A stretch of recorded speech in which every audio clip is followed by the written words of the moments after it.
Yeah, good afternoon, and I'm happy to see you all back again. So many of you asking me how am I and all that. Yes, so there are a few things that I want to say before we start off, right? One is in case there is a net lag, just wait patiently and it'll get better and all right. That's number one. Number two, so during that jet lag, I may not be able to see your chats, your questions. So wait until I'm able to see all your chats. I will definitely answer all your questions. If I'm not able to, I have another device by my side to look at the questions simultaneously. In case there is a jet lag and I'm not able to, look into your questions immediately, I will definitely answer your questions. So don't worry. Just give me a minute.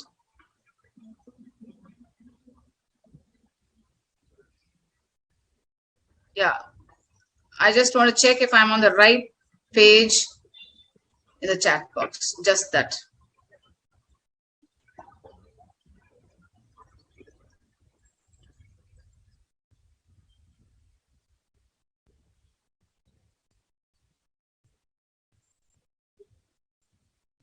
I'm just opening my chat box to check.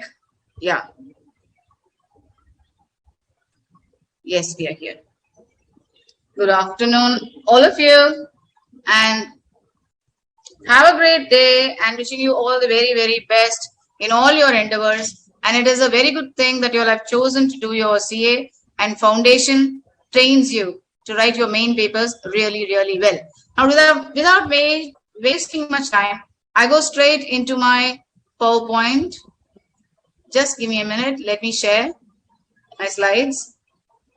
Yeah, here we are. Now, this is a very, very important part of the communication chapter because all your short answer questions are from this chapter, as I've already said. And I also want to have time enough to show you one sample past question paper so that it's easy for you. Okay, to get you back on the mainstream. Total marks of the question paper is for 40 marks. Each part has 5 marks. There are 5 parts and 5 marks each. That makes it 25 marks. And the rest 15 marks will be for grammar, vocabulary, and short answer questions for 1 or 2 marks. That's number one. Wherever it is only for your understanding, I would say that wherever it is important for you to remember that these are frequently asked questions, then I will mark them and let you know specifically. That's number 2. Okay, reading is a constant practice, and building up your language skills on a daily basis is what will help you improve your English. It doesn't matter if you are from a different medium at school. You may be Tamil medium, you may be Hindi medium. It's still okay, but make it a point, make it a habit now to build your language skills on a daily basis. What will help you? Listening to a lot of good language will help you build your language skills. Now, these are websites and newspapers. I've already spoken about this to you in the last session. Ground rules, you know it. In case I miss your questions, don't worry. Don't jump the chapters. I will definitely answer them before the end of the session. It is important to fill the feedback form. It's important for you to give me your feedback so that we do a good job. Okay, body language. So we saw about the non-verbal language the other day. Body language is one of non-verbal, where you don't use words. Words, tone of voice, gesture, facial expression, the way we sit or stand. These decide how we communicate. Words, using polite words, using gracious words. Tone of voice, your tone, hi, that's friendly. I say, hi, that's very rude. So that's tone of voice. Gesture, I screw my nose. I show that I'm very disinterested. I show my face as though I am angry. Those are just, I shrug my shoulders. Those are signals that will communicate, whatever you mean. Facial expression, yeah, you can roll your eyes, you can stare, you can twitch your nose. The way we sit or stand and our finger movements. How conscious are you of your own body language? Have you ever been conscious of it? Do you think men or women are more conscious of body language? Why? Do you think you are able to read other people's body language? If you can do it, then it will be so helpful for you to communicate with people. You will be able to understand people in a better way. Now, communication, body postures, defensiveness, frustration, disinterest, boredom, aggressiveness, impatience. So these invariably will show on our face irrespective of whom we are talking to. So in office spaces, we are expected to control our emotions. Our postures will convey the wrong signals and the wrong meanings. We have to be very, very careful. This is for your understanding and this will not be tested. What do they mean? This is just for you to quickly know what they mean. The first one is thinking that she doesn't understand anything, all that. The second one is very haughty and arrogant. The third one is like scoffing sarcastically. The next one saying, I don't know, kind of thing, I don't care. The next one is also being quiet. The other one is looking up and looking very indifferent. The last one looks to be angry. True or false? Now, paralanguage is using words to communicate. I think this we did yesterday and I'm not going to do it again. Types of formal communication, we did grapevine, we did network. We are in the third one. Now, let me revise that. Vertical network. The vertical network is a formal network. It is usually between a higher ranking employee and a subordinate in this two-way communication. Advantage, immediate feedback is possible and it is direct communication. Okay. So this illustration will help you remember what a vertical network is. Now look at this. Is vertical network a two-way communication or a one-way communication?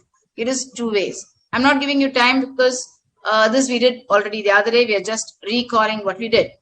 What is a circuit network? And here you look at the illustration. A passes on the message to B. B understands and gives a feedback relevantly. That is a circuit network.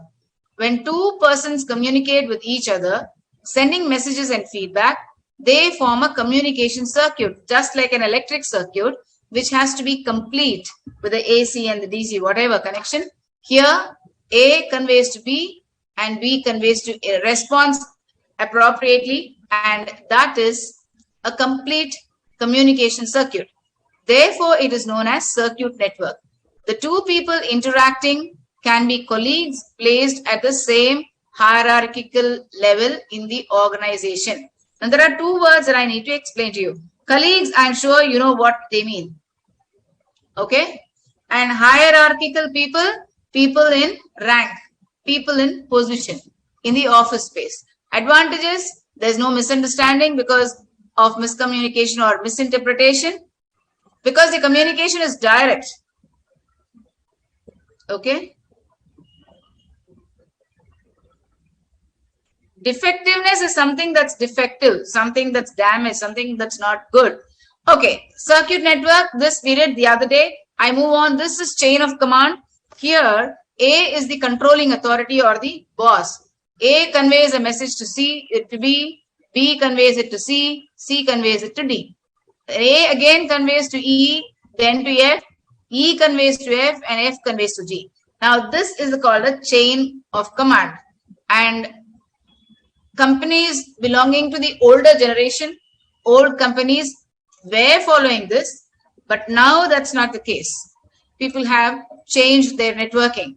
Now, there are several questions in past question papers as to what is chain of command in networking. Chain of command is conveying a message by the authority to his subordinates according to the hierarchy. So A will tell B, B will tell C, C will tell D, same way E, F and G, right? So what is the disadvantage here? What B understands is what will be passed on to C. What C understands will be passed on to D. They may be correct information.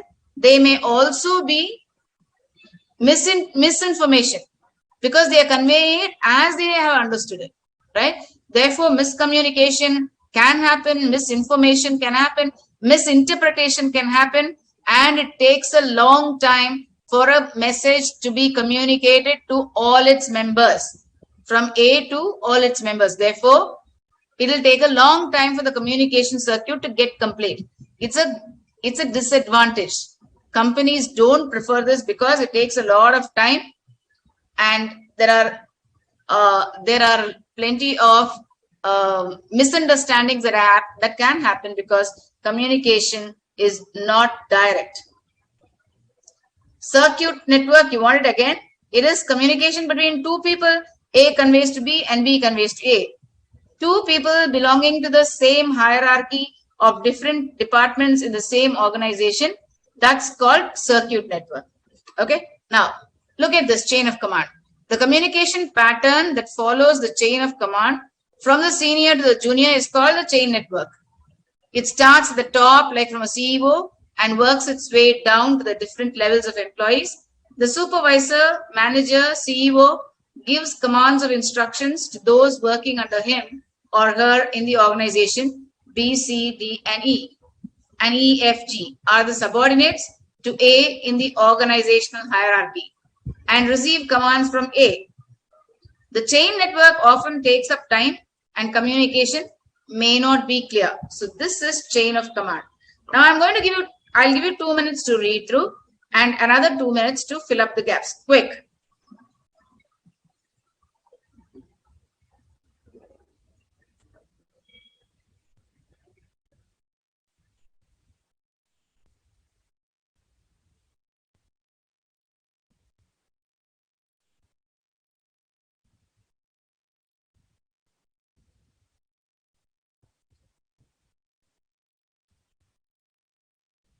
Yeah, 2 minutes gone. Now here we go. Fill up the blanks as I told you the other day. Write all the answers together and then post. That'll help me to follow up who's posting and who has not posted, because I have all your names here. Quick.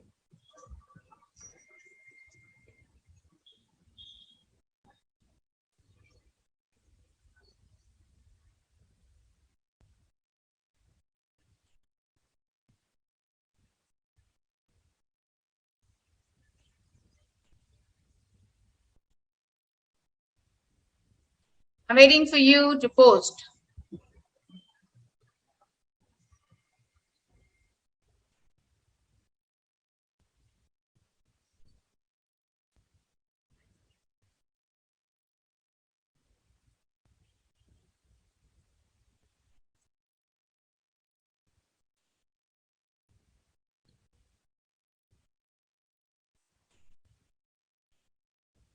Quick. I'm waiting. Yeah, super. Who's first? Priyanka. Yes, you're right, Priyanka. Quick.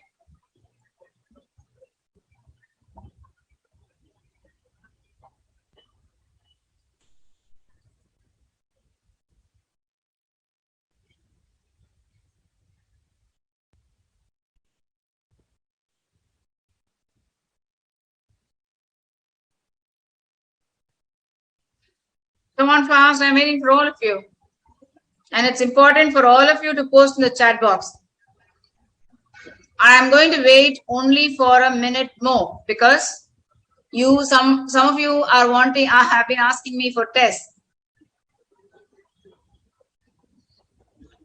Difference between vertical and circuit network, both are two-way communication, but vertical is between an employer and an employee of the same organization, whereas circuit is between two people of the same hierarchical level in an organization. It's not about boss and employee, it's about a manager and a manager talking together.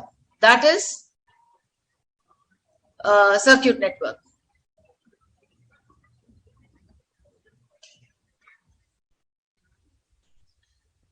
I told you the other day, you can write answers on your own. as long as you have the keywords in your answer. For example, here, the blanks are the keywords. And that's the reason why I've given them as a test, so that you remember these words and make up sentences on your own. If in case you feel your language may not be good, then you memorize. Quick, I'm waiting for all of you to post.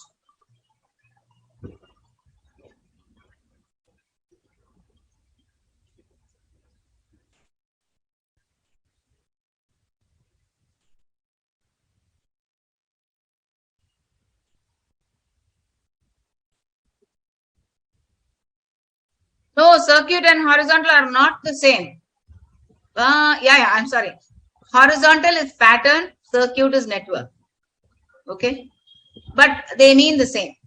Yes, but don't state it that way. Then the examiner will think that you don't know the difference. Don't combine them both.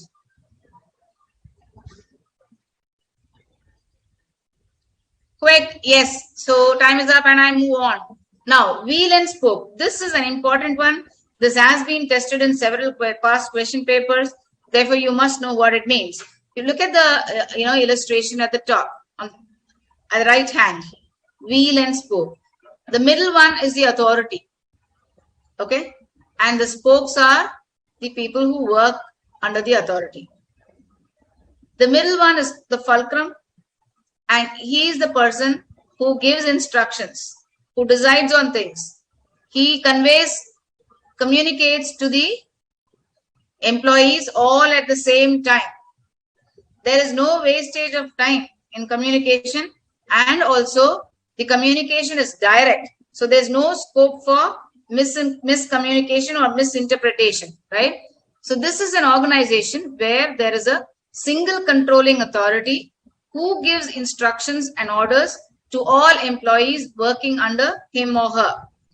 All employees get instructions directly from the leader and report back to him or her. So there is no hierarchy here that a manager can speak to this group, that an employee can speak to the manager in a different time. So it means that they can all speak together across, but there is only one authority. Okay, getting confused due to different category. Vertical, horizontal, and diagonal are types of communication. Vertical, horizontal, chain, wheel and spoke, star is networking. You must be very careful to see whether the wordings in the question, you've read them all. Otherwise, you might make a mistake. The first one that we learned was types of communication. The second one is the networking in communication, and body language comes under gestures. Okay, then we move on. Yes, so this is an organization where there is a single controlling authority who gives instructions and orders to all employees working under him or her. All employees get instructions directly from the leader and report back to him or her. It is direct and efficient for a small business or company, but inappropriate way of communication in a large organization with many people. A company with employees needs more decision makers or nothing would get done. Can a large conglomerate like Reliance or Tata's have one person making decisions? Moreover, if the central figure is not competent, the entire business will suffer. Now, let me tell you part by part. First, what is wheel and spoke?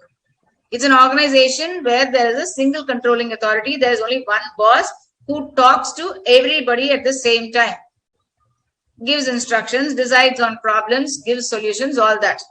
All employees get instructions directly from the leader.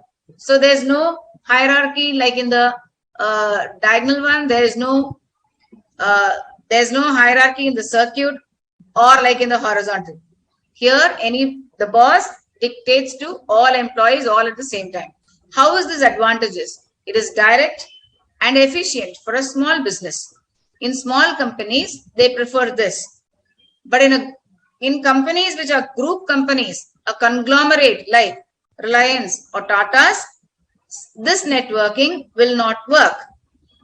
What if that authority or the one man in position is not competent? Then the whole business will suffer.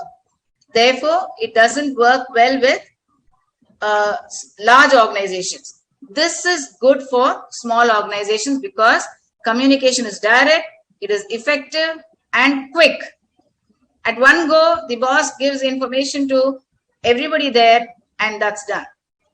Yes, this is applicable in small companies. Conglomerate is a group of companies.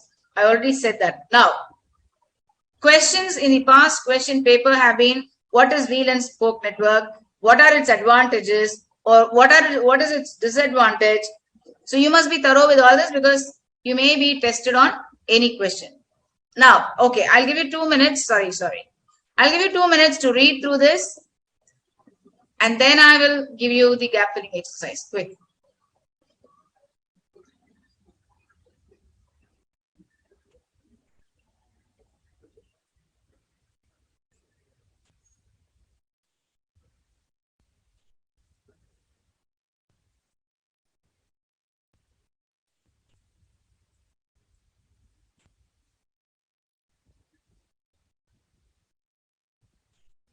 The last 2 words, it's only will, the entire business will suffer. Just that. Probably it's come down beyond the format of the PPT. I can move it. Next class, I'll move it up. Okay, 2 minutes done. Now, we move on to the exercise. Quickly fill up the gap. Wheel and spoke network.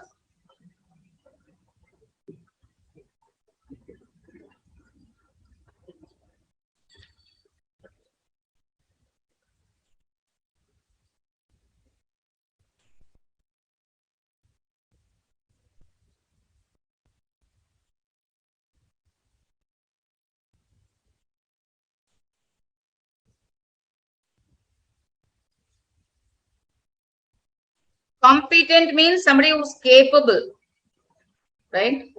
What if this person is not competent? Then the whole business will suffer.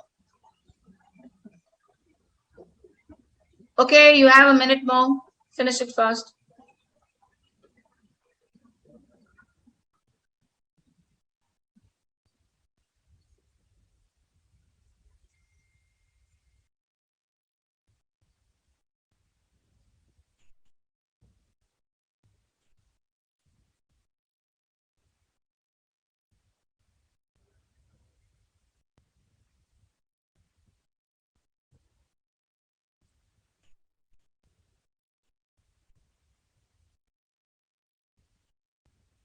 Quick, come on. I want all of you to post your answers.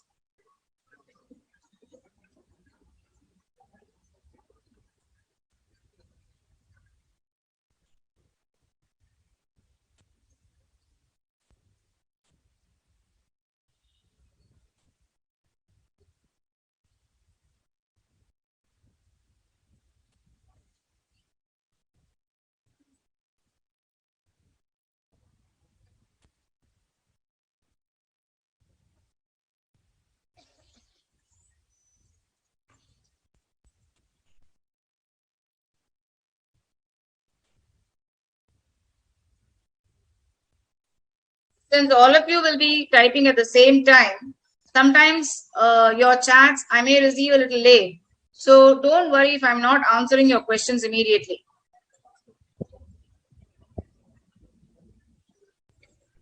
Come on fast. Banushree, Hera, Harshita have done, and Mayur.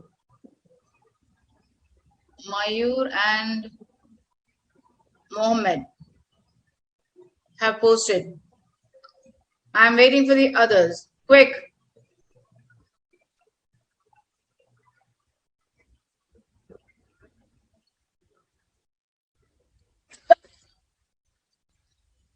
Come on fast.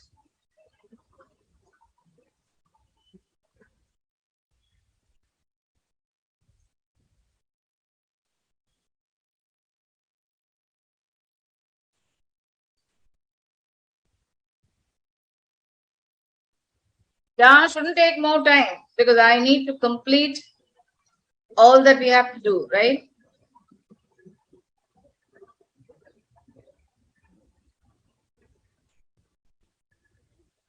Yeah, good.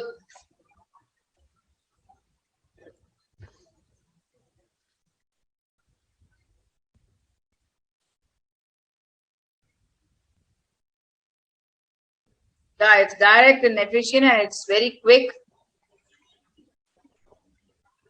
Okay, so now we move on.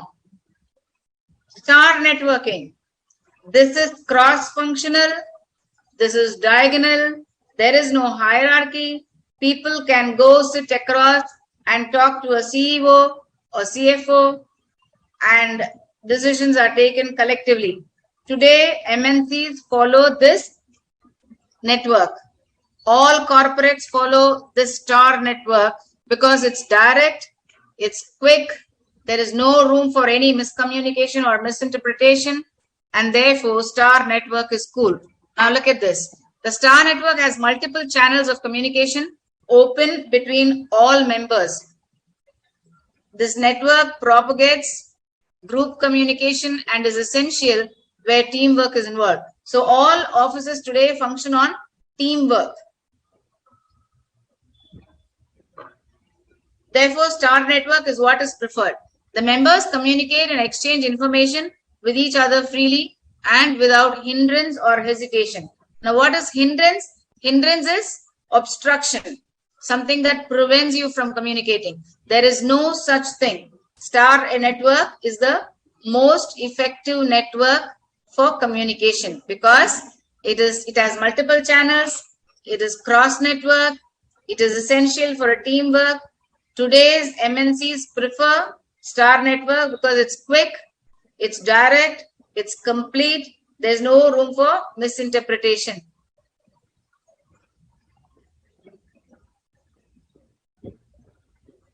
Yes, yes, yes. Quick.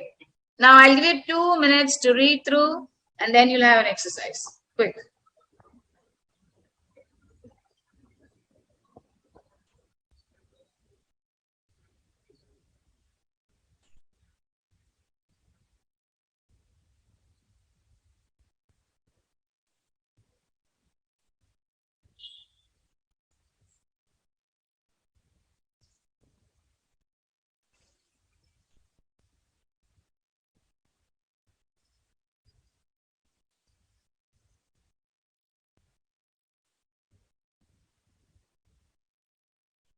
Yeah, I'm waiting for you to post. Now, here we go. Star network is very important because it has been repeatedly asked in several past question papers. Therefore, it is very, very, very important. You better read it. Hindrance is barrier, yes. Propagates, advises, publicizes, spreads.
Yes, multiple channels.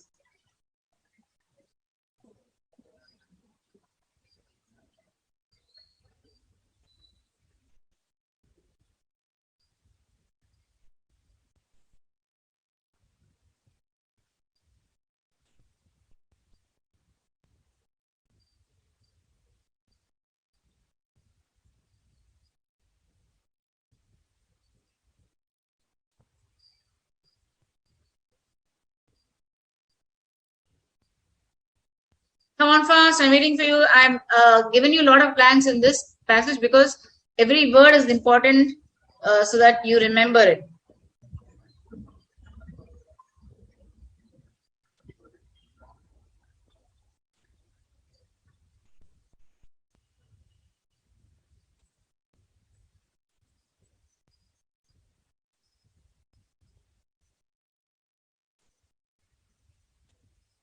Yeah, even if this is your first class, follow the class as we do it, as we go ahead. It's okay. The rest of it you can learn by yourself or find out from your friends. Quick, I'm waiting for you.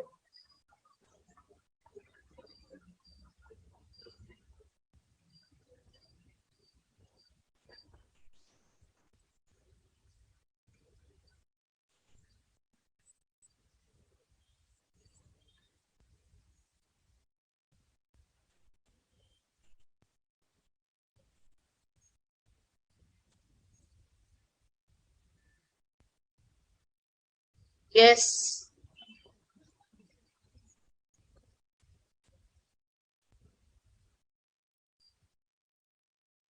Yeah, it's a group communication across the table, multiple channels. Yes.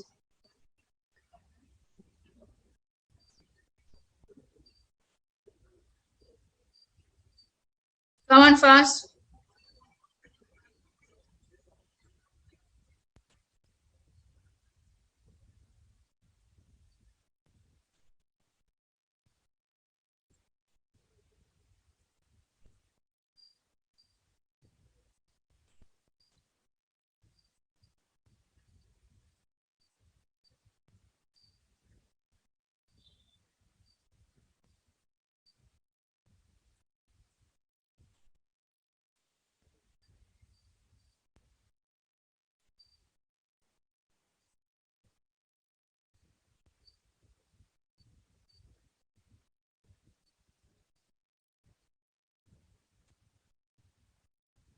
Yeah.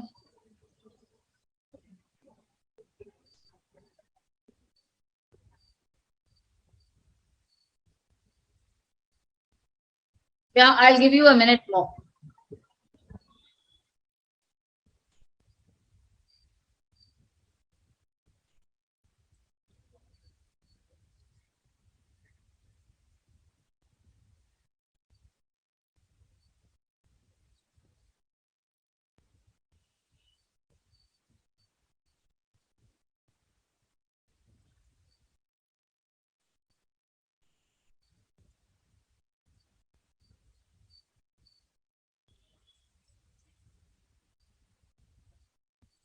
Yeah, we move on.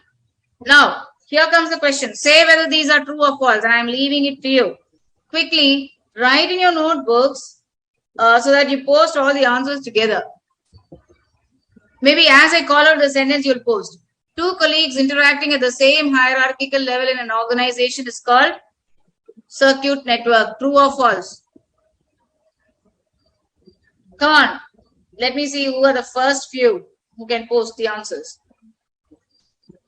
Quick.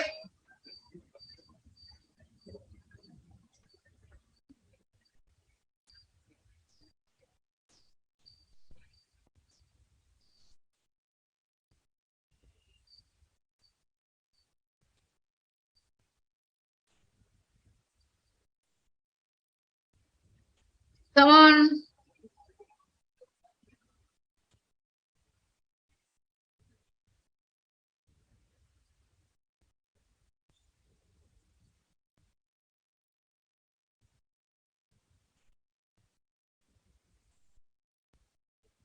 Yeah.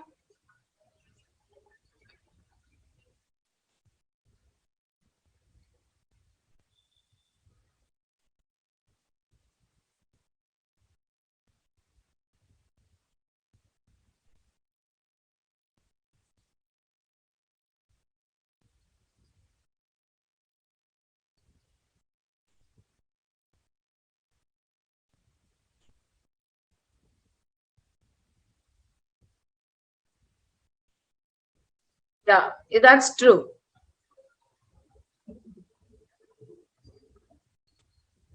No, we don't have an app to, you know, we don't have an app.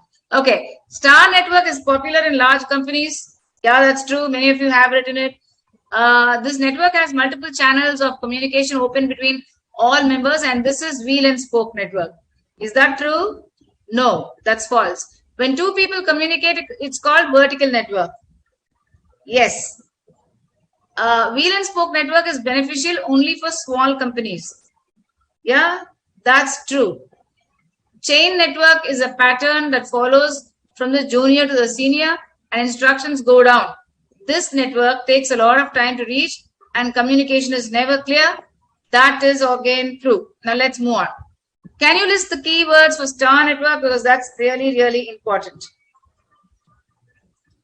Multiple channels, then no hierarchy, it's direct, it's quick, it's efficient. Yeah,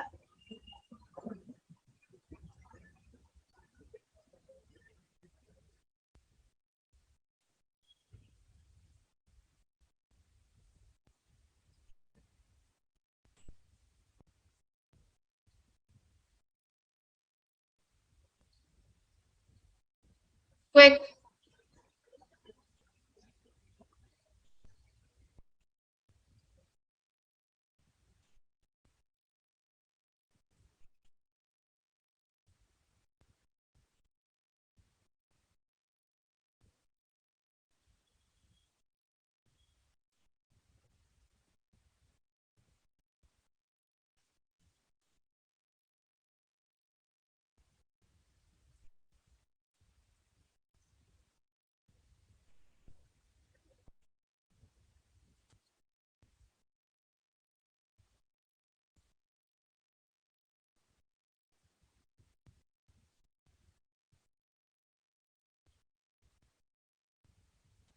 Yeah.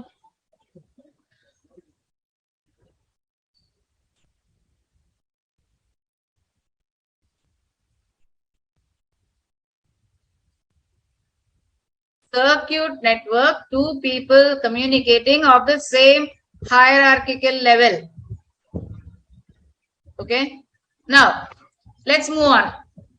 In this session, you will learn effective communication and barriers of communication. Okay. These two again are very, very, very important because you will definitely get the question from effective communication and barriers of communication. Now, 8 slides will be shown in a matter of 8 seconds. Watch carefully and then I'll ask you questions. Okay, ready? 1, 2, 3. I want you to watch the 8 slides in a matter of 8 seconds. Watch carefully.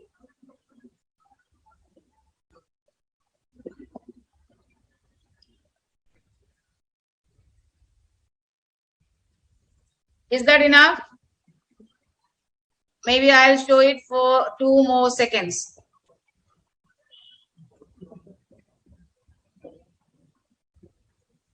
Done? Now, quickly post in the chat box whatever you can remember. Come on fast. What are the qualities of effective communication? Quick.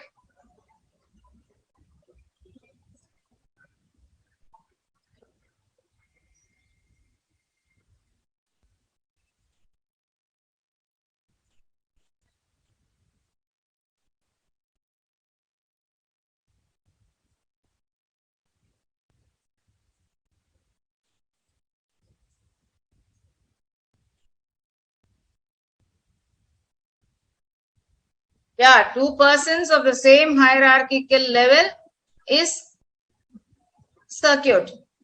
But two persons communicating as employer and employee is vertical.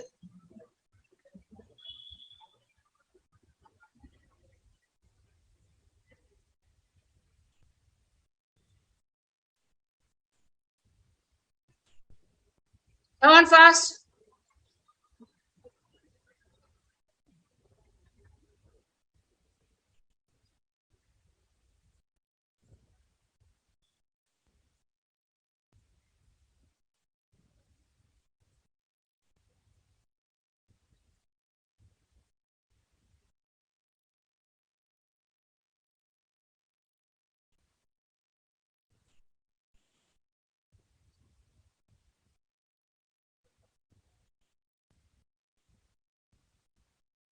Yeah, super. Most of you have got it. Very good.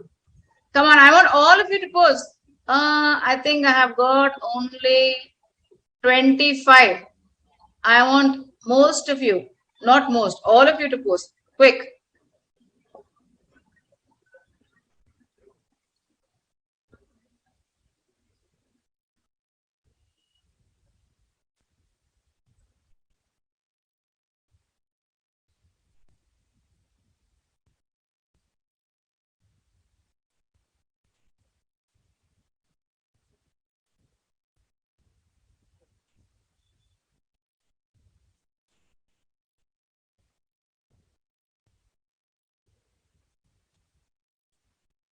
Yes.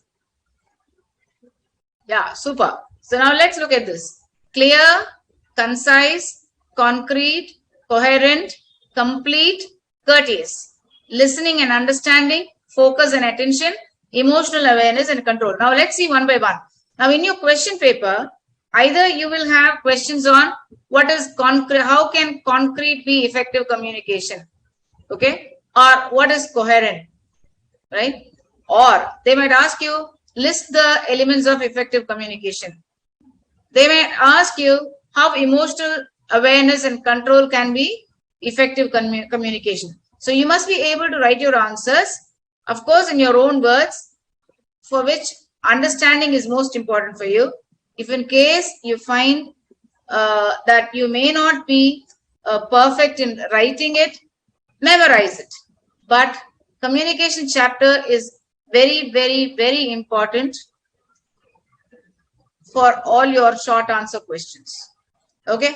Now let's go one by one. So this is what we did.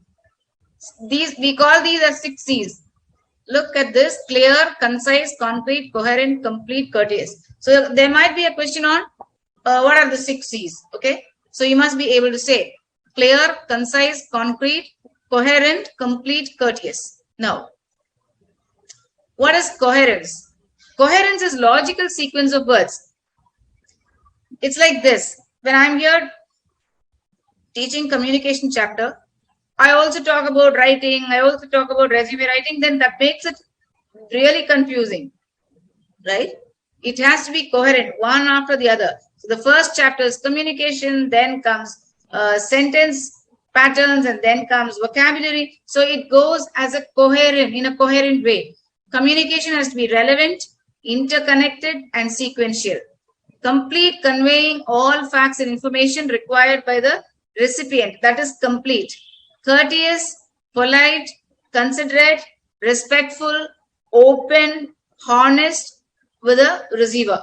All these are important for effective communication.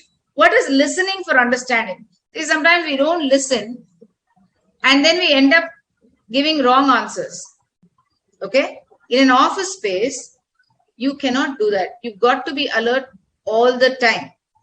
A good listener absorbs the given information, processes it, understands its context and meaning, and form an accurate, reasoned, and intelligent response.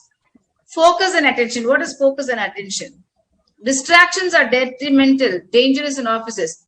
Distractions are disturbances. Detrimental is dangerous in offices. In office space, you're expected to follow the best behavior because people will be watching you, they'll be judging you. Every quarter you have an appraisal, right? And your appraisals will affect your increments and bonuses. You must be very careful. Like noise, unnecessary talk, unclear mails, circulars, notices are ineffective communication. Emotional awareness and control. Emotion plays a role in our communication. Suppose I'm very happy at home. I carry the same happy mood to the office and I don't mind if there's something that's going wrong. That is not right. In an office space, you're expected to have your emotions under control. Suppose there has been a fight in the house. You carry the same upset mood to the office and start shouting at people, don't do your work properly, miscommunicate, then you know it's not going to be good for your job. So emotional awareness and control is very, very, very, very important in office spaces. Emotions play a role in our communication. In office spaces, you need to control your emotions, and that's very important. Now, what are the barriers of communication? It can be physical, it can be organizational structure, it can be language, it can be cultural, it can be emotional, it can be an attitude, it can be a perception, it can be physiological, it can be technological. Now, one by one, I will explain what they are. How many are there? 2, 4, 6, 8, 9. Write down all that you can remember. Can you remember all of them? Please put it down in the chat box, and I'm going to wait 2 minutes for you. Come on fast.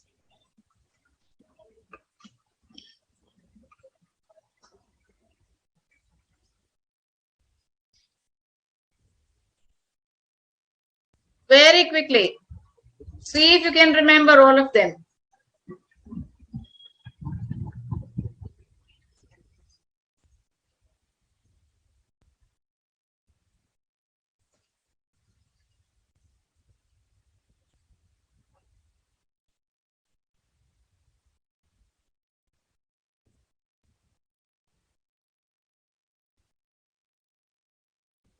Yeah, I'm waiting for you.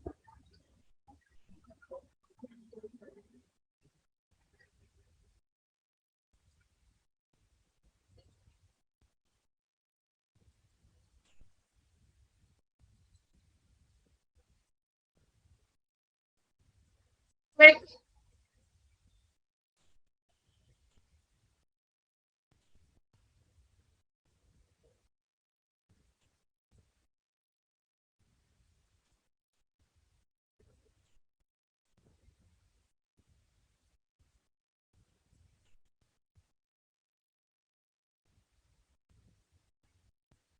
I'm waiting for the chat box to show me the latest post. Quick.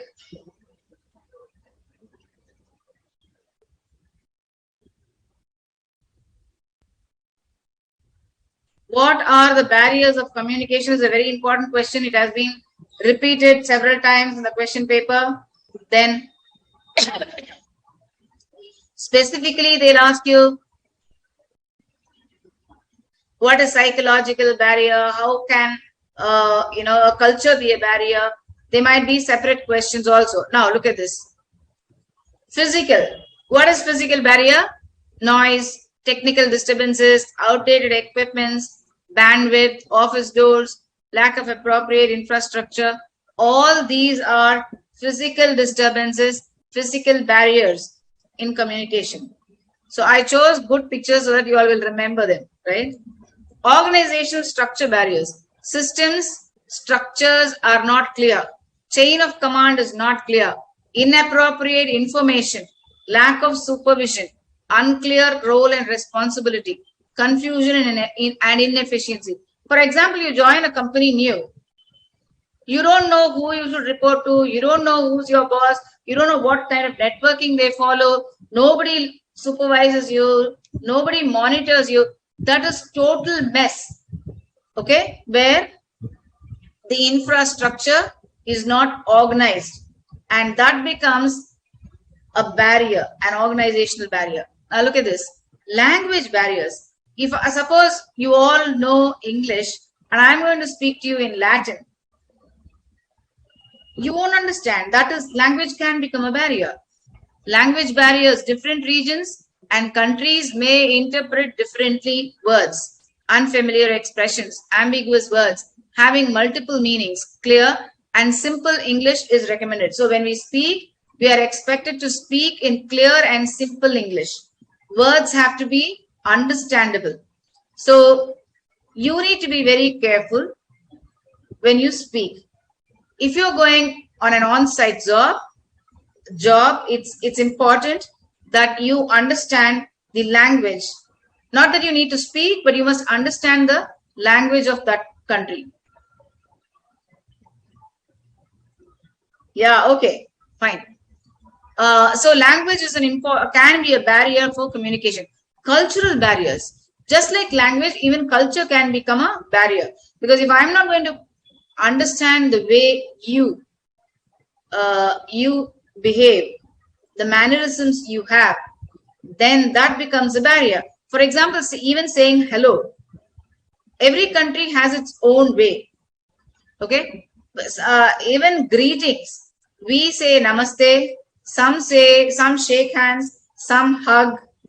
Okay. Some only smile. Japanese bow their heads down. So that's a cultural barrier. Each one of us respond differently. Each one of us greet differently. And if we are going to, and today's workplaces are globalized. So if you are going on an on-site job, you must be able to understand the culture of the place where you're going. That makes communication easy for you. Accent is a type of language barrier, maybe, but if you get used to it, it's not going to be a barrier. You're supposed to know the accent. Suppose I'm going to America, it has to be American accent.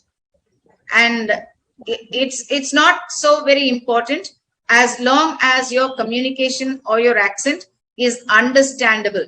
Okay. Different cultures communicate with cross-cultural people, regions, tribes, religions, where words and symbols may be interpreted differently. Multinational companies offer orientation courses before sending candidates on projects to other countries. Every organization has its own culture. Families have different cultures too. Serving food, greetings, language, words, all these are different and can be barriers of communication. We have to ease it out. We have to be aware of it and see how best we can communicate with our colleagues. Look at this, the way they greet differently. Okay. Yeah. Emotional barriers. This I've already spoken to you. Anger, fear of criticism or ridicule, mistrust of a person, suspicion of intentions, jealousy, anxiety. A person who is upset or disturbed cannot communicate properly. This is what you need to write it as an answer. What is emotional barrier? A person who is upset or disturbed or too happy cannot communicate properly. Okay? He will not be understandable. Why are we saying all this? In office space, communication is a very, very important part. And if you have these things, your communication will not be clear. That's why we are talking about this. Culture can be a barrier is something that we already saw. Culture is defined by the shared manners, customs, beliefs, rituals, ceremonies, laws, ideas, thought patterns, arts, tools, social institutions, religious beliefs, myths and legends, knowledge, values, a concept of self, morals, ideals, and accepted ways of behaving. We live, do things, think, and act in varied ways. These practices are particularly ways that give us an identity. These are our cultural ways and give us the cultural identity. Therefore, culture can be a barrier if we are not communicating properly. If we don't communicate properly because of our culture, then that becomes a barrier. Now, how do we overcome a cultural barrier? Avoid frame of reference. Don't call out names in public places. Don't refer to somebody as, he said this or he did that. That's a bad manners. In office spaces, you mustn't do it. Use mutual language and signs. Use signs and language that other people can understand. Ask questions when in doubt. There is no harm in asking doubts. You need to ask questions, not carry on with your doubts. Open to new ideas. Don't shut down. Be open to new ideas. Provide space for mutual respect. You have to respect your colleague. The colleague has to respect you. And that will become really difficult if communication can be really difficult if you do not respect each other. Accepting and adapting the different cultures. You need to accept and adapt. You cannot say, oh, no, I don't like the culture, you see. No, that's not the way. Especially when you're going to a place where the culture is going to be different, then you better understand them. First barrier point, noise. First one is physiological, right? Not physiological. Let me look at the first one. Physical. Yeah, first one is a physical barrier. Physical surroundings, noise. Like, people keep an office doors. They open and close with a bang. That's disturbance. Then, you have this wooden partitions in large halls and classes are there. In wooden partitions, the noise will penetrate and it will be a great disturbance for the teacher to communicate to the students. So noise, physical barriers are noise and stuff. Okay, now coming back to overcoming cultural barrier, accepting and adapting the different culture, understand the context of communication, what you're speaking, where you are, who you are speaking to, all that. Avoid stereotype notions. Don't do the same things. Some of us Indians have the habit of nodding our head up and down and sideways also. The people who's watching us will get confused whether we are saying an S or a no. Okay, so that is again a culture barrier. Promote positive reception of cultural divergences. You have to receive different cultures with an open mind. Learn about other cultures and their norms, especially when we are going to different countries, especially when we are dealing with businesses in a global company. Attitude barriers. Personal attitudes of employees can affect communication. Suppose I'm a very haughty person. I think that my colleague, is a very prejudiced person. I think he is a prejudiced person. That might affect our communication. You cannot have an attitude. Jargon and slang words can also be barriers. Yes, you're right. So personal attitudes of employees can affect communication. A proactive worker will facilitate communication. We must always see that our communication is clear and perfect.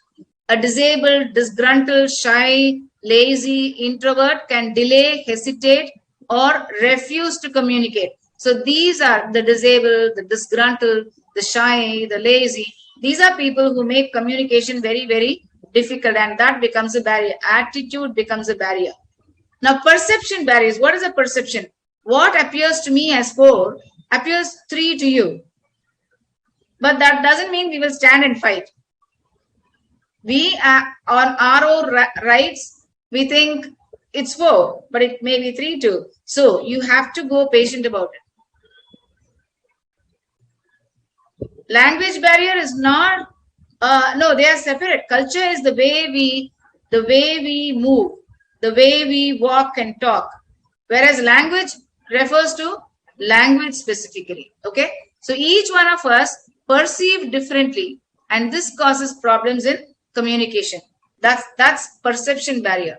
Physiological barrier, that's related to our physique. That's related to our health. Some of us have, ill health, poor eyesight, short of hearing. So these can make communication difficult. Technology barriers, you know it all. Plenty of information by mails, meets, social media, that might spoil communication with plenty of information. Multitasking, when you do 10 things at a time, you will not be able to communicate properly. Trying to accomplish too many things, that again is the same. Okay, how can culture be a barrier? I want you to think about it, because this question has been asked in the past question paper several times. Okay, I have 2 videos to show you. I hope I have time. And then I will have questions, and then we have a case study too. We'll do the case study and then we'll go to the video. This I showed you last time. Case study. Now let me read it out for you. Rajiv Malhotra, an MBA student, goes for an interview. He has to be there at 10 a.m. He leaves at 8:30 a.m. and gets caught in a traffic jam. He arrives at 10:20 a.m. Interviewer, now he is at the interview. Yeah, some attitude leads to war. Yes, you're right. Okay, now this is the case. There's an interview at 10 and this fellow leaves at 8:30 and arrives at 10:20. There's a traffic jam. He's in a hurry. He's in a panic. Now the interviewer. Why were you late today? Got caught in a traffic jam. Sorry, sir. What will I have to speak now, sir?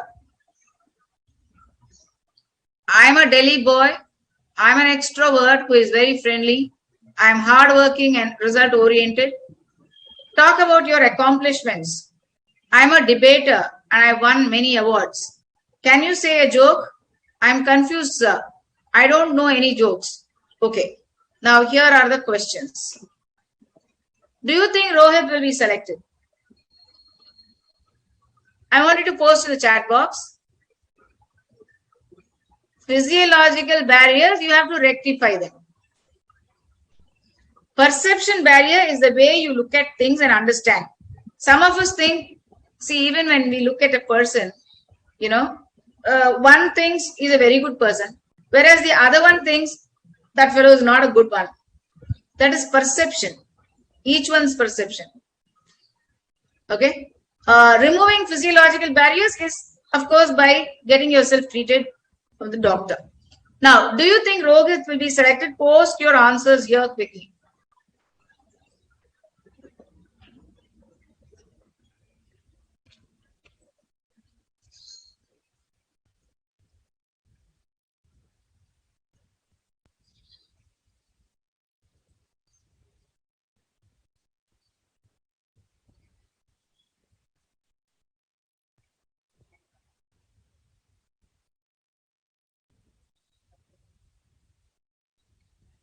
Okay.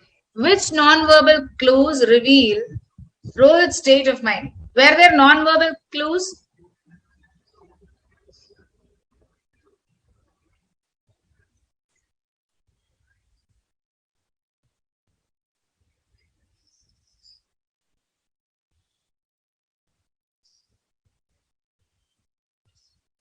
What kind of body language did he display? Quick. Which non-verbal clues? You want to look at the paragraph? See, he leaves home late, he reaches just on time, and he's in a panic. Got caught in a traffic jam. You see how he says it? Yeah?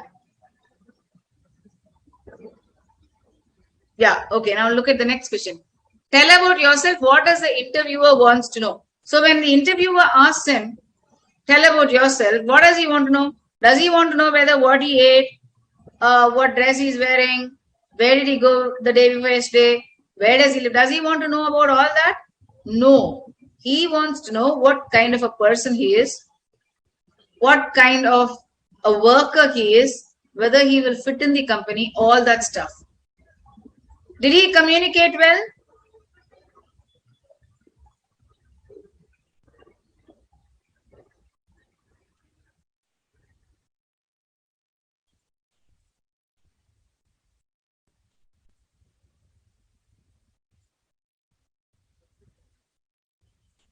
Did he communicate well? Quick.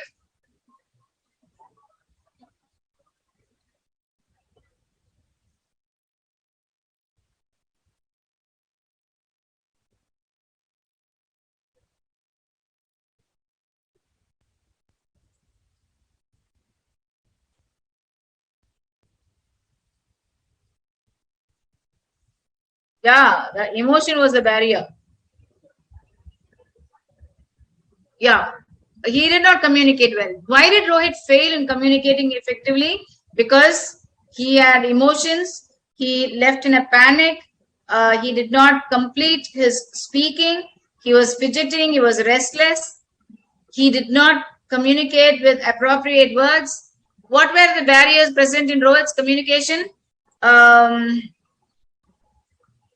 We start off with the first one. No, there was no noise. Physiological, no, he was okay. Cultural, there was no cultural barrier. Language barrier, no, there was no language barrier. What else then? Quick. Yeah, He did not speak well. He did not communicate well. He did not say what kind of a person he was. He did not say why he should be selected. Yeah. Therefore, he failed miserably. Okay. Now, before I go on to, just give me a minute, and I'm going to show you few videos.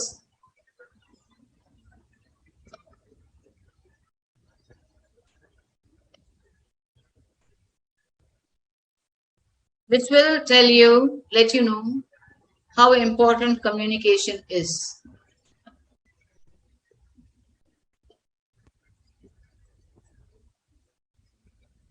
I'll stop sharing this. Give me a minute.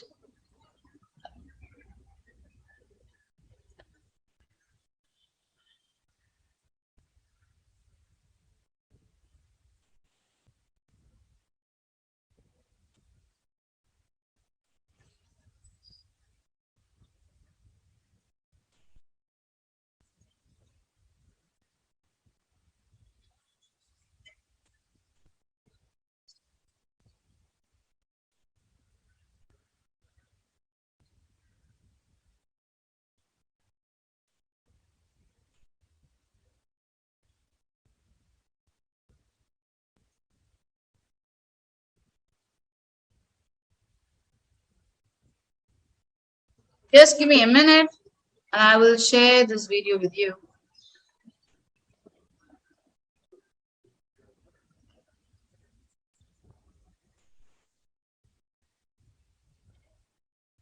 Here we are.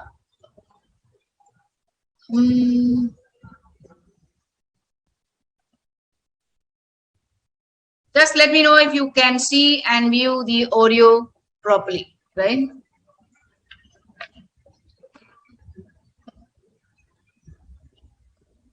यानी जिनको investment के बारे में ज्यादा कुछ नहीं पता, if they follow this simple investment strategy, they can do better than most of the fund managers or investment professionals.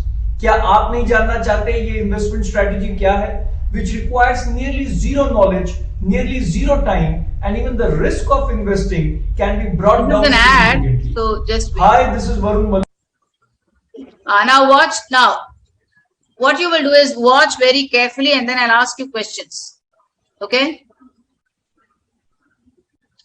Timing is also a barrier. Attitude. Because you don't want to reach on time is an attitude, right? A gender barrier has been removed from the study material and therefore we will not talk about it. Okay? Now, here you go. Watch carefully and I will ask you questions. Well, thanks for coming today. It's nice to have you here. Thanks. Why don't you start up today by telling me a little bit about yourself? This is an interview and I want you all to watch. Quick.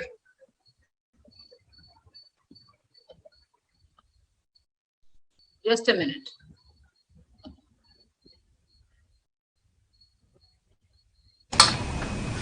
Well, thanks for coming today. It's nice to have you here. Thanks.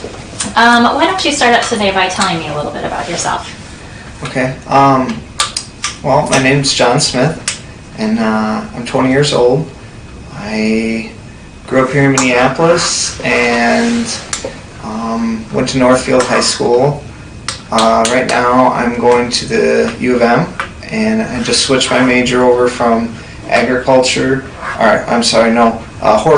to animal science. And because I decided I like plants more than or animals more than plants. I'm sorry. I'm working at Target part-time right now, and just to cover rent and food expenses. And yeah, I wanted to get this internship at your vet clinic because I'm planning on going on to vet school, and I need more experience on my resume and that sort of thing. So yeah, that's why I'm applying to your vet clinic internship. What are your strengths? Well, I'm really good at math and science. I'm really good in those subjects. I've gotten A's in all my math classes, and I think I've gotten like all A's and B's in my science classes. So, yeah, and I really like doing science stuff. I really enjoy that. So I think those are my two big big strengths. And yeah, I'm also really good with people. My interpersonal skills are good. I'm good at talking to people. So yeah, I think those are my strengths. And on the flip side, what are some of your weaknesses? My biggest weakness is that I'm a big workaholic. I have to be working all the time, on the evenings and even on the weekends. Like, I just don't take time off. So, yeah, I'd say my biggest weakness is just that I'm a workaholic and I'm always working. Okay. Could you describe a time where you've had to complete multiple tasks in a short period of time? Yeah, like I do that all the time. I'm constantly having to work on multiple things. Like, I have 15 credits at the U right now, and all these classes, they have their own assignments going on, so I'm always doing different assignments at the same time.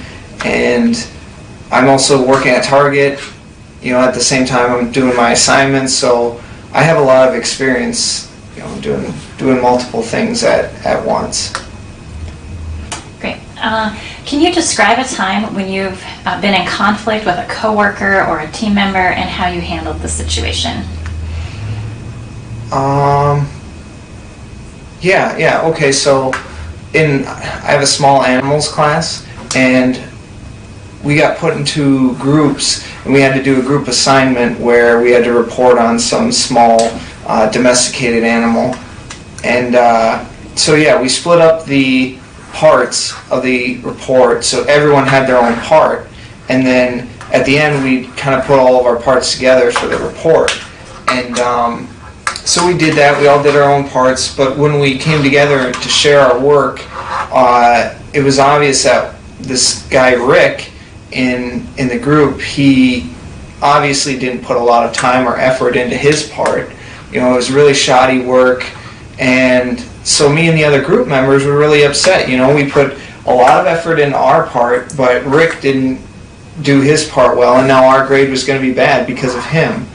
So I confronted him about it and asked him why he didn't put more effort into it, and he got defensive and started making up some excuses. And so I went to the professor and told her about it, and told her I didn't want my grade to go down because of his bad work. And so I convinced her to grade Rick's part of the report different than the rest of ours, or separate from it. So yeah, I think it worked out well. Okay, well, thank you. Thanks. I'll play this again for you, and then I'm going to ask you questions. Well, thanks for coming today. It's nice to have you here. Thanks. Why don't you start up today by telling me a little bit about yourself? Okay. Well, my name's John Smith, and I'm 20 years old. I grew up here in Minneapolis and went to Northfield High School. Right now I'm going to the U of M, and I just switched my major over from horticulture to animal science. And because I decided I like plants more than animals more than plants. I'm sorry. I'm working at Target part-time right now, and just to cover rent and food expenses. And yeah, I wanted to get this internship at your vet clinic because I'm planning on going on to vet school, and I need more experience on my resume and that sort of thing. So yeah, that's why I'm applying to your vet clinic internship. What are your strengths? Well, I'm really good at math and science. I'm really good in those subjects. I've gotten A's in all my math classes, and I think I've gotten like all A's and B's in my science classes. So, yeah, and I really like doing science stuff. I really enjoy that. So I think those are my two big strengths. And yeah, I'm also really good with people. My interpersonal skills are good. I'm good at talking to people. So yeah, I think those are my strengths. And on the flip side, what are some of your weaknesses? my biggest weakness is that I'm a big workaholic. You know, I have to be working all the time, you know, on the evenings and even on the weekends. Like, I just don't take time off. So, yeah, I'd say my biggest weakness is just that I'm a workaholic and I'm always working. Okay. Could you describe a time where you've had to complete multiple tasks in a short period of time? Yeah, like I do that all the time. You know, I'm constantly having to work on multiple things. Like, I have 15 credits at the U right now, and all these classes, they have their own assignments going on, so I'm always doing different assignments at the same time. And I'm also working at Target, you know, at the same time I'm doing my assignments, so I have a lot of experience, you know, doing multiple things at once. Great. Can you describe a time when you've been in conflict with a coworker or a team member and how you handled the situation?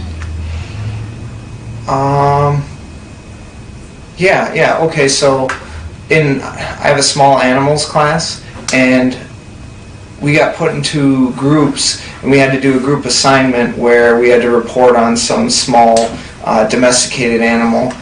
And so yeah, we split up the parts of the report, so everyone had their own part, and then at the end we kind of put all of our parts together for the report. And so we did that, we all did our own parts, but when we came together to share our work, it was obvious that this guy Rick in the group, he obviously didn't put a lot of time or effort into his part. You know, it was really shoddy work, and so me and the other group members were really upset. You know, we put a lot of effort into our part, but Rick didn't do his part well, and now our grade was going to be bad because of him. So I confronted him about it and asked him why he didn't put more effort into it, and he got defensive and started making up some excuses. And so I went to the professor and told her about it, and you know, told her I didn't want my grade to go down because of his bad work. And so I convinced her to grade Rick's part of the report different than the rest of ours, or separate from it. So yeah, I think it worked out well. Great. Well, thank you. Thanks. Okay, and I stop it.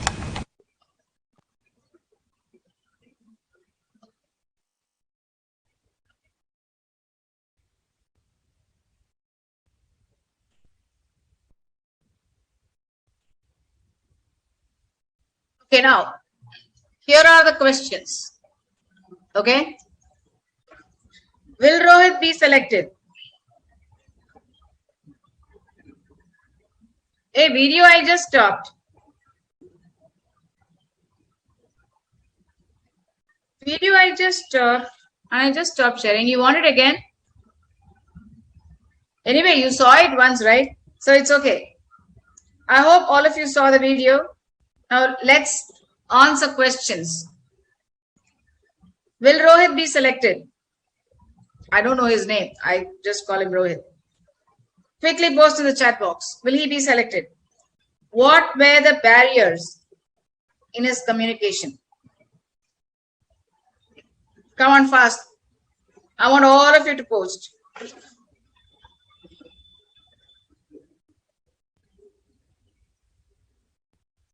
I'm waiting for all of you to post.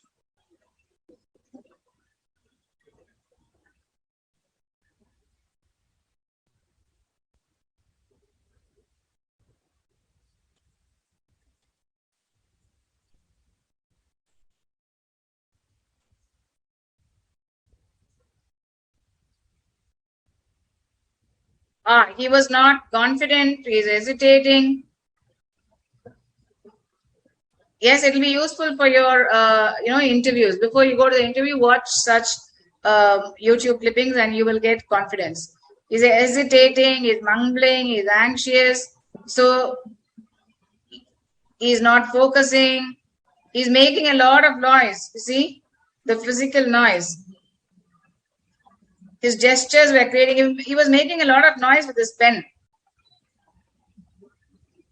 He was complaining about others, and His words were not appropriate, you see.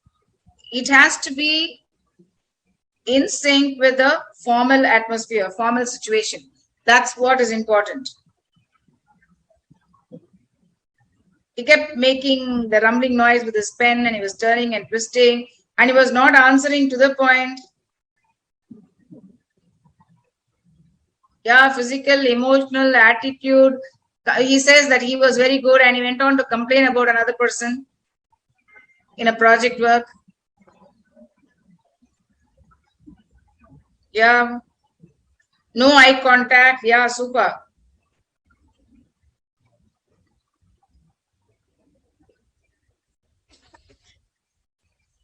Attitude barrier, perception barrier, emotional barrier. He was also quite haughty, you see. He didn't care.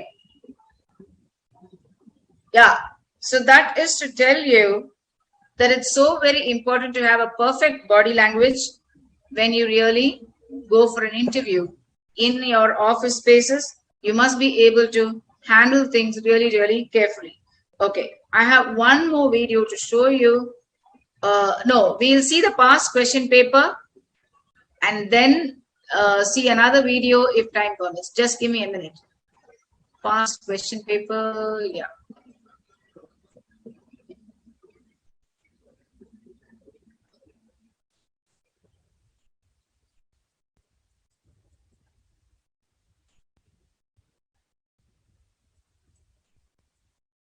Just give me a minute and I will show you the past question paper. Right now, I'm not sharing it. First, I have to fix the question paper because it doesn't open before. So I'll open it now and then I will share. Just give me a minute.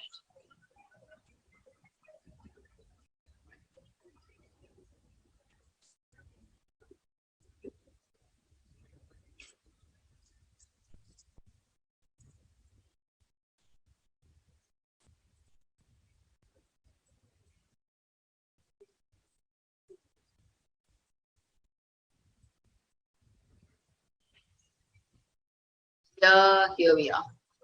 Yes. Now I can share. Yeah, I'm showing you a sample question paper. We will do the latest one so that you can see how communication chapter is tested. Okay. So this paper is along with law paper. This is something that I already said. And here we go with December 21 paper. Okay. This is the latest. Okay. Now look at the paper. The first part of the paper, section A, is on law. The second part, section B, is BC&R. Don't ask me whether you should write first the BC&R or the law. That depends on your convenience. How well you can write. That's what is important. Yeah. So now here we go. I'm scrolling down the question paper. All this is law. And yeah, we are not in there.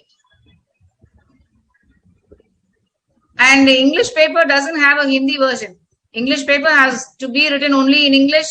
Remember, and it's very, very, very important. Without the English paper, you won't pass your foundation. Right?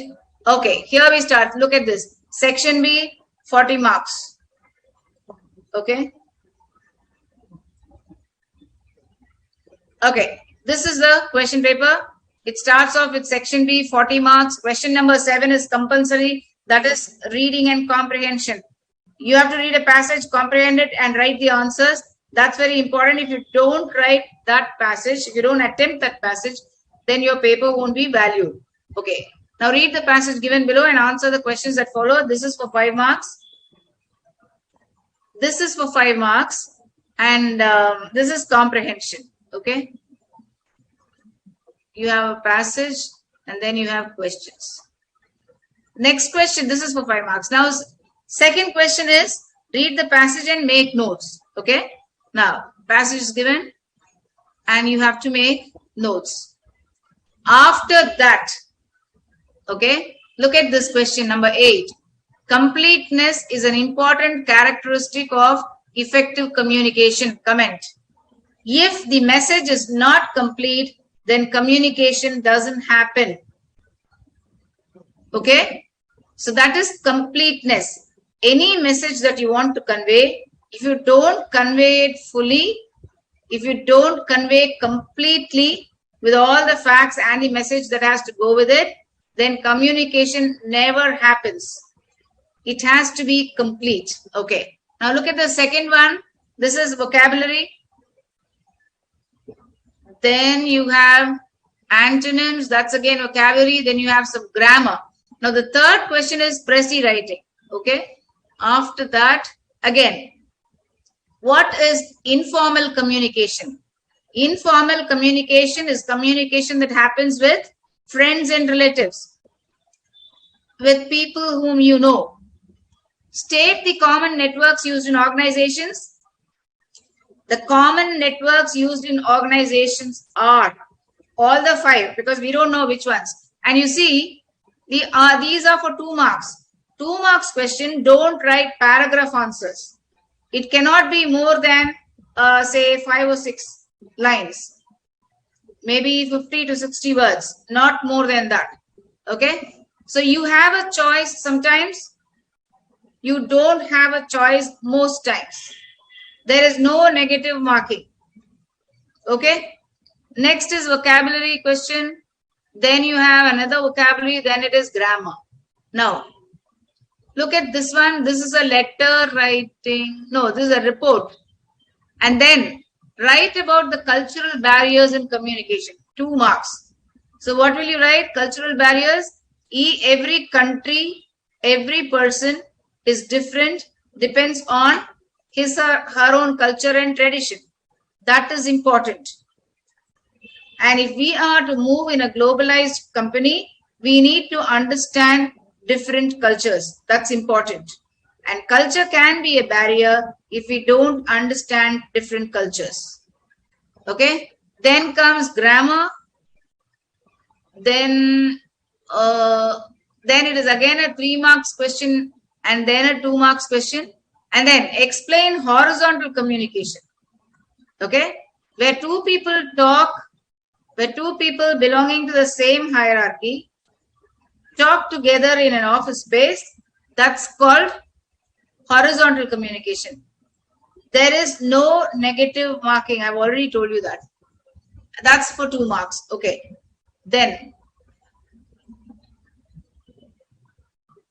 Then you have vocabulary, then some grammar, again vocabulary, and that's it.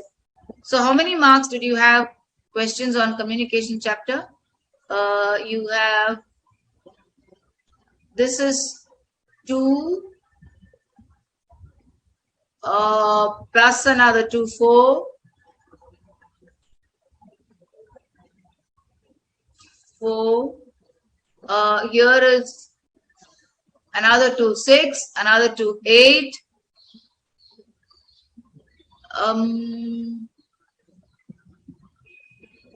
8, and this is another 2, 10. Okay, so 10 marks. Of course, 2 marks was for by choice, and therefore 8 marks. So communication chapter is tested for 8 marks in a question paper. Better be thorough with all the details. We have done it threadbare, so should be good for you. I will share with you one more question paper. Just give me a minute.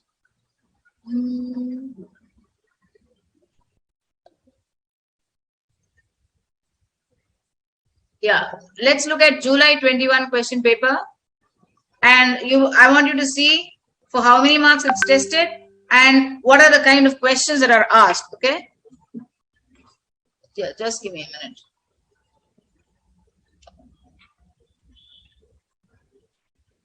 The first part is law paper.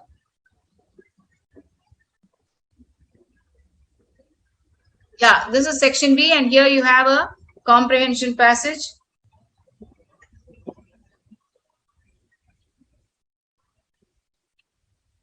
Can I write direct questions, answers in my own words? Yes, you can write, as long as you can have the keywords And as long as you can write it correctly, you can write in your own words. No harm. Okay, now.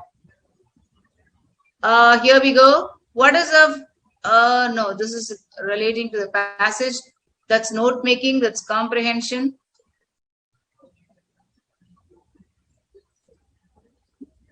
Physical barriers are a result of our surroundings. Yeah, opening and closing the door, disturbances made by other companies, other organizations on the same floor, maybe the honking of cars, maybe the opening and closing of doors. It can be anything, right? That's physical barrier, and that's for 2 marks. Yeah. Then distinguish between general English and business English. This is something that we did in the very beginning. General English teaches you or helps you understand literature. It's more for pleasure reading. It gives you great pleasure to read prose, poetry, drama. Business English is related to jobs and office spaces, right? Therefore, it is very important. Business English is language that's used for business in office spaces. That's English for jobs. Therefore, it's important. Focus and attention is an important characteristic of effective communication. Without focus, without attending, you may not understand what's happening. Okay? Therefore, if communication has got to be effective, then focus and attention are important parts of communication. Then, this is active passive. Then we move on, newspaper report. Essentials of oral communication. Facial expression, body language, yeah, well dressed. Then, what else? Can you post essentials of oral communication? Come on fast.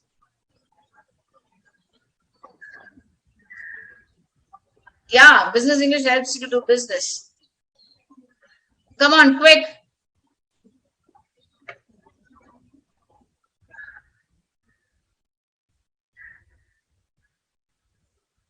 I'm going to wait for you because I have been giving out all the answers. Right? Essentials of oral communication.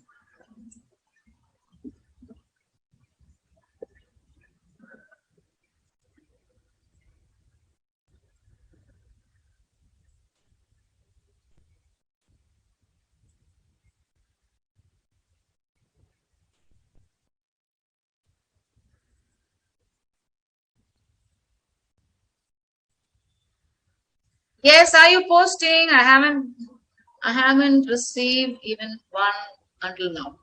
Quick.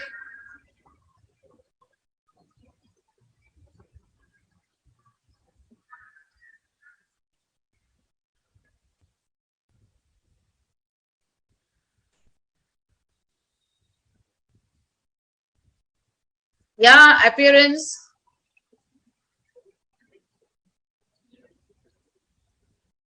Gestures, tone, voice.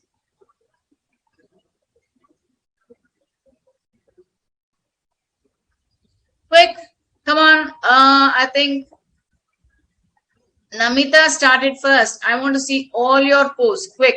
And I'm going to wait for 3 minutes for you to post all the answers. Quick.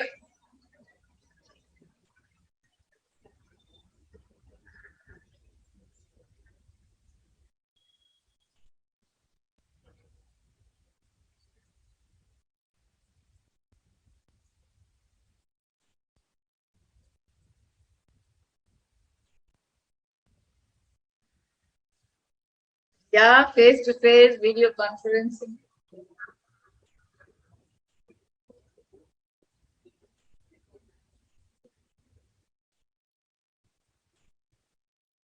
Yes, good grammar. We are talking, okay, oral communication. Yes. Body language, not speaking too high, too low, can't shout, okay? Appropriate dressing, pronunciation, listening, conversation, vocabulary, gestures, facial expressions, Yes, symbols, pronunciation. Yeah, I'm happy all of you know it. Okay, now let's move on. Article, then here, define the term communication. A message is sent, message is encoded through a medium that's a language, and that is received by the receiver, and then the receiver responds, decodes the message, and responds relevantly. That is supposed to be effective communication. Okay? Then write a letter to your landlord. So that's it. That's the end of the paper. Yes. Okay, so that's about foundation English, and I stop sharing. Let me see if I can give you a Google test.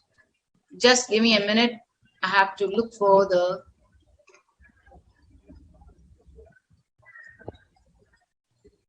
Please fill in the feedback form on communication chapter. That's important for you. That's important for me too. I'll come to the feedback, my feedback a little later. Now let me give you the Google form for writing a test on the chapter we have done. Just give me a minute. I'm looking for the link.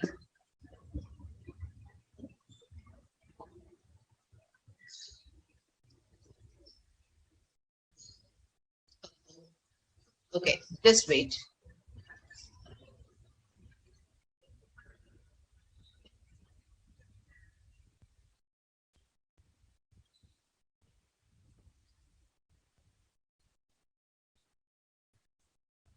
A minute, I will locate the Google form and share with you. Meanwhile, you can go through your notes and ask me any question if you have doubts. Okay?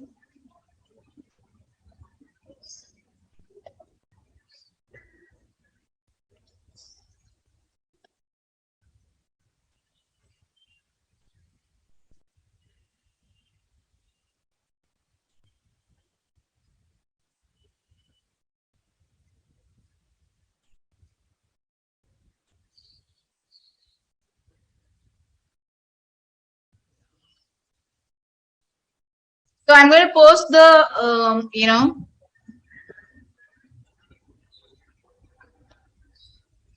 yes, here we are. I'm going to post the link here.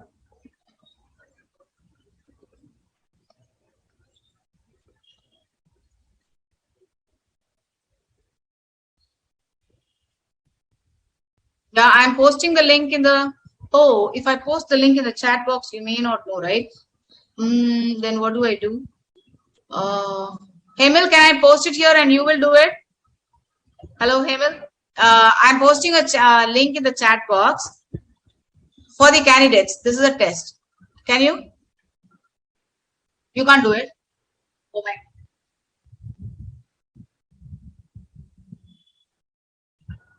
Oh, okay, okay. I'll do that. Yeah, I'll do that.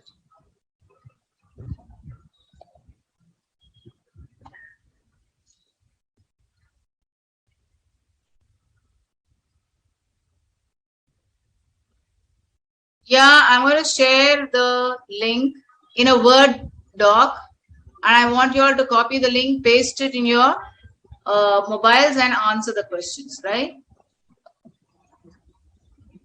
Yeah, just give me a minute, and here we are. Yes. And here I'm sharing the Word doc with a link. I can zoom it if you want. Yes. Uh-oh. Yes. Here's the link for the test. And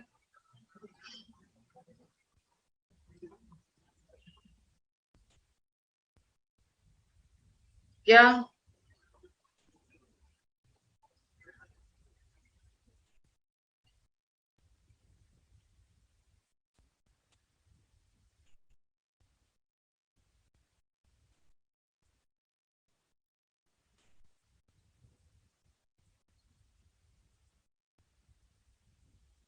Yeah, I'm looking at your questions.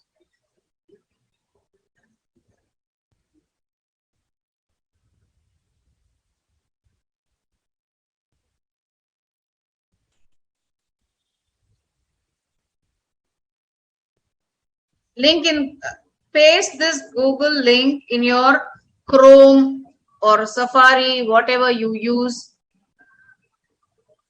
Yeah, I'm here showing it on the screen. You can paste it in your Google and click on that.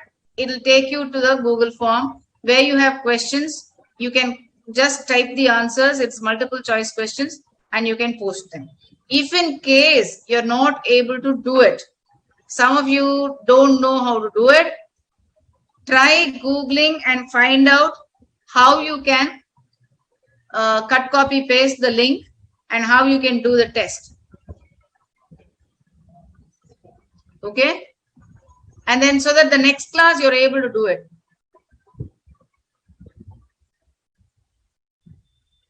Submitted, super.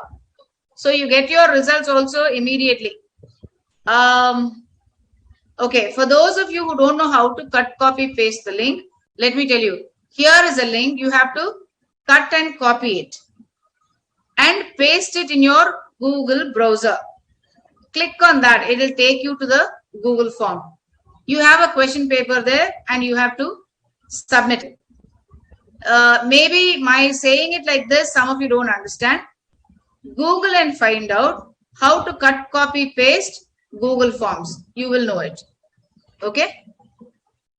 Quick, I'm waiting for you. I'm going to give you 7 minutes to finish the test. Yeah. You have to copy and paste. Ma'am, I can access link in our phone. Yes, you can do it in the phone. Please upload on ICAI app download. No, Google form can't be uploaded there. You have to paste the link. That's important.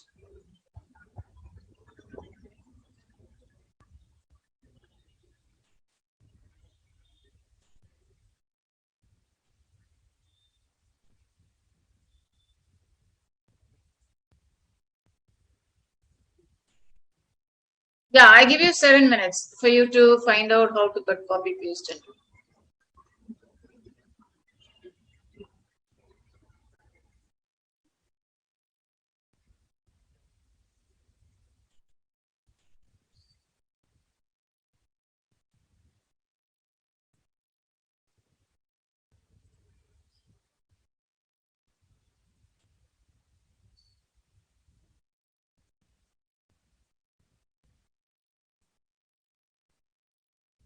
Not getting it? YouTube comment. I don't know how to do that. See, I'm sharing, it's still there on the screen. I'm sharing the link. You have to cut, copy, paste and paste it in your Google form, browser and click on that. It will take you to the form which has questions, multiple choice questions. It will give you the score immediately. Now, this is for those of you who don't know how to cut, copy, paste. I am repeating.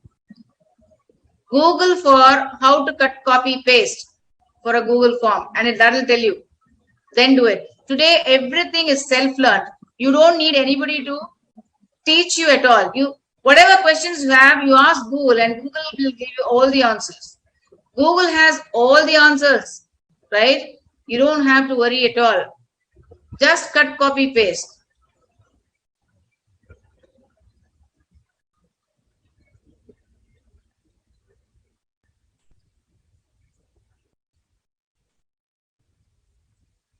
Come on fast.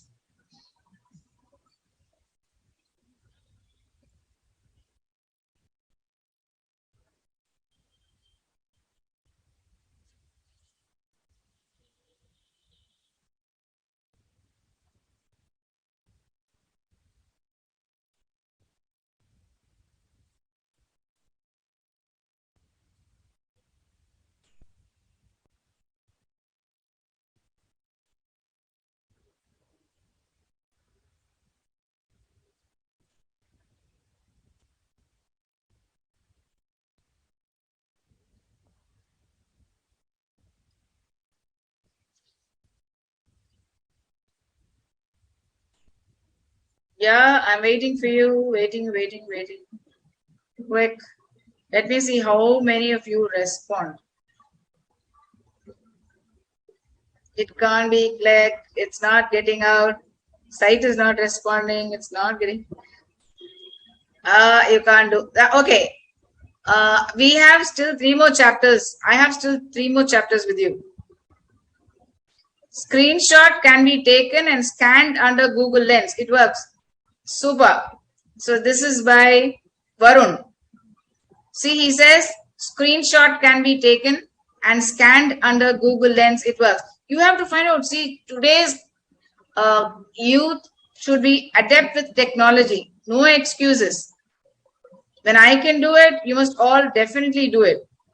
Right? So, I thought I will not give you the Google form because some of you say you can't do it. It happens in every class.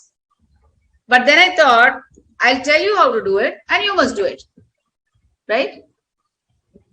If you still don't know, you will have to Google, find out the answer and still do it. Copy this link in, I don't know, in your mobile, take a screenshot of it and try doing it even after the class. See if you are able to submit the Google form. Submitted, super. So there are 10 who have submitted. I can see how many of you have submitted and I am still there on the screen. You have 2 minutes to go. Don't panic if you're not able to. After the class, find out how to cut, copy, paste in your mobile and then do it. Submit.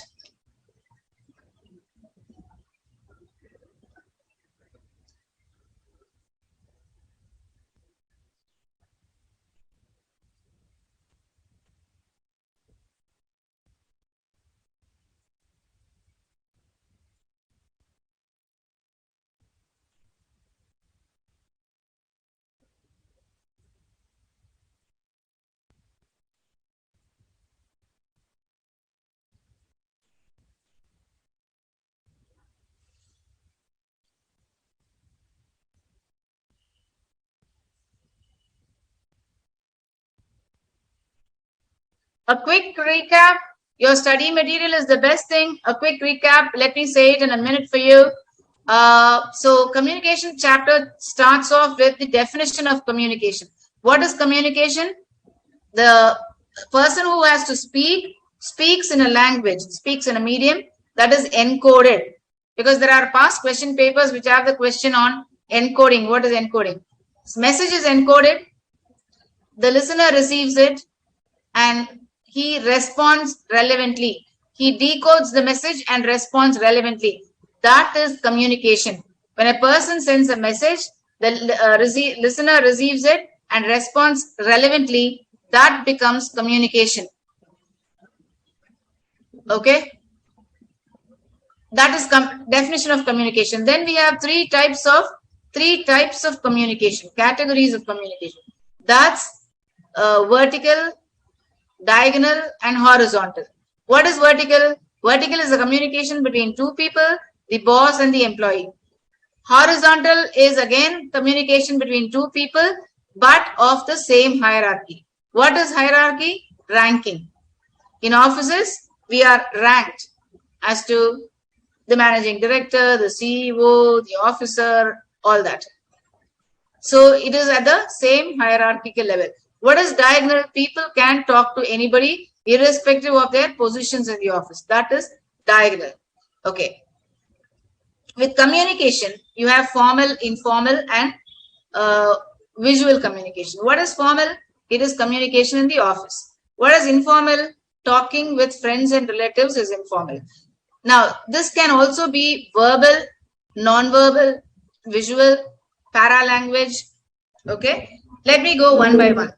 What is formal? What is verbal? Verbal is talking with words. What is non-verbal? It's communicating without words. How can you communicate without words? Your gestures, your facial expression, your body language, your tone, the intonation, all these contribute to non-verbal communication.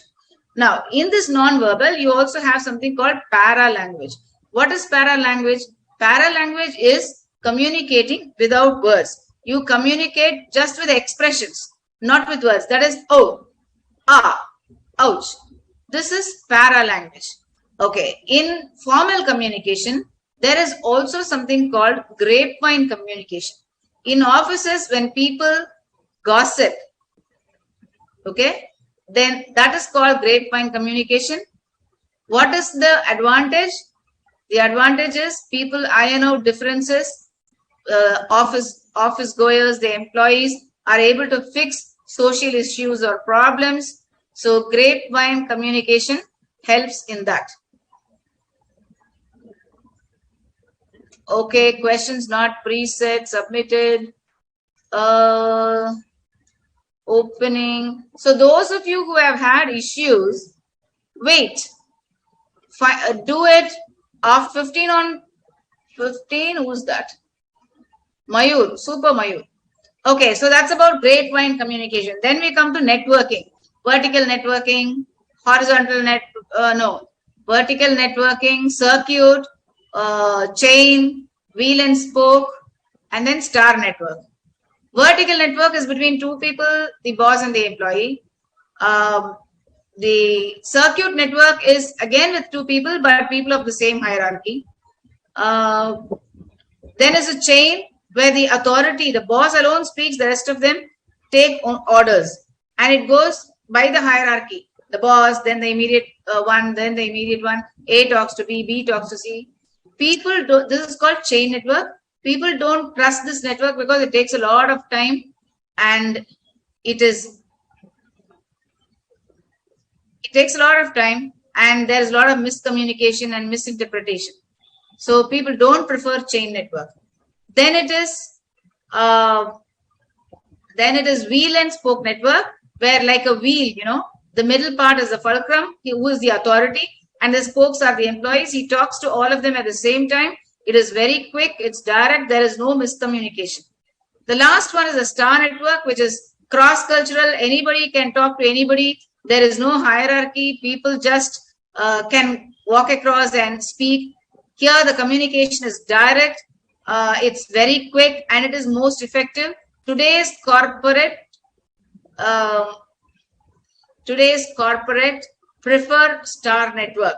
Wheel and spoke network has advantages in a small company. In large companies, it becomes very difficult. So people don't prefer wheel and spoke. Chain network is not preferred by many because it takes a lot of time and there is miscommunication.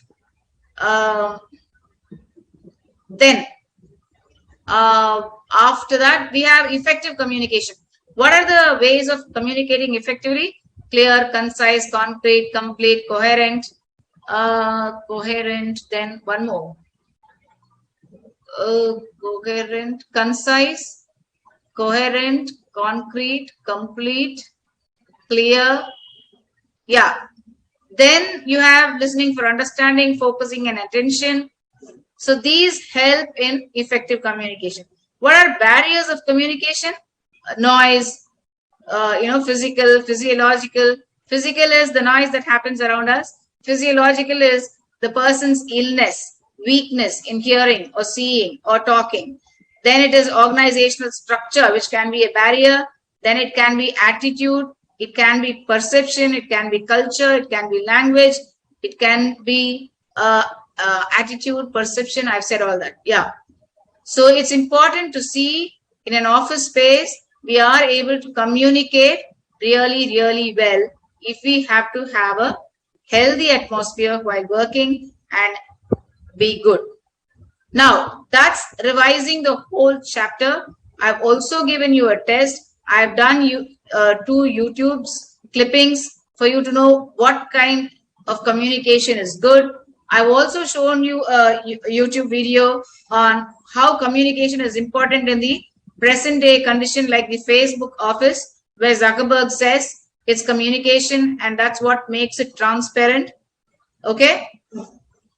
And here I stop. We have 4 minutes for you to fill up your feedback form and post a quick feedback on the communication chapter that I've done.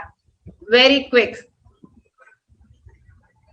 I'm waiting for you. Yeah, courteous. I forgot that. That's the 6th C. Quick.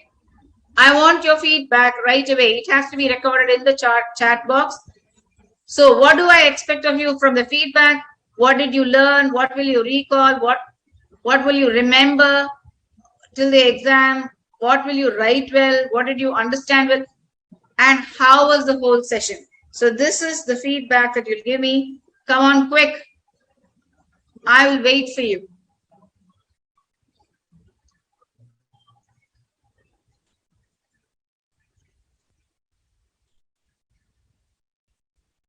Yeah. And those of you who are not able to fill the form, don't worry. Okay? Try doing it at leisure. You will see that you're able to do it.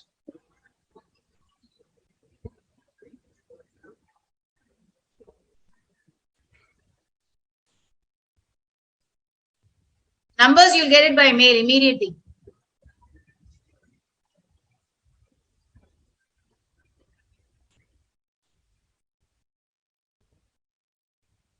Mark Zuckerberg's video was shown yesterday, not today. So I stopped the sharing. Yes. And I will wait for your post. Quick. Your feedback.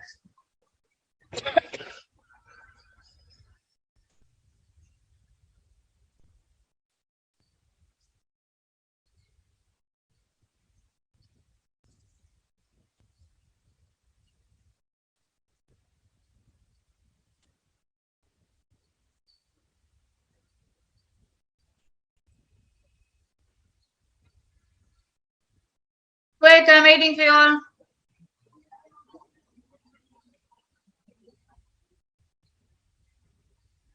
Yeah, the whole purpose, the way the session has been designed is to help you understand, remember, recall in the class itself.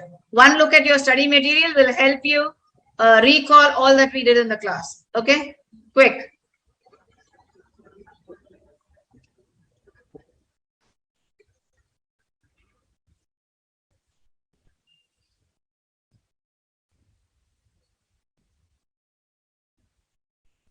And don't sign off without posting your feedback. That's important.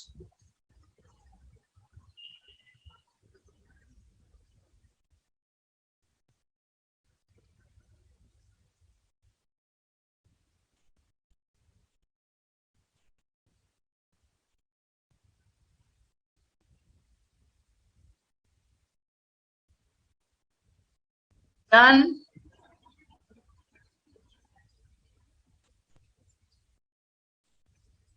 Quick, I'm waiting for all of you. Very few posts have come by. Only 10 have posted.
Yeah, I'm waiting for you.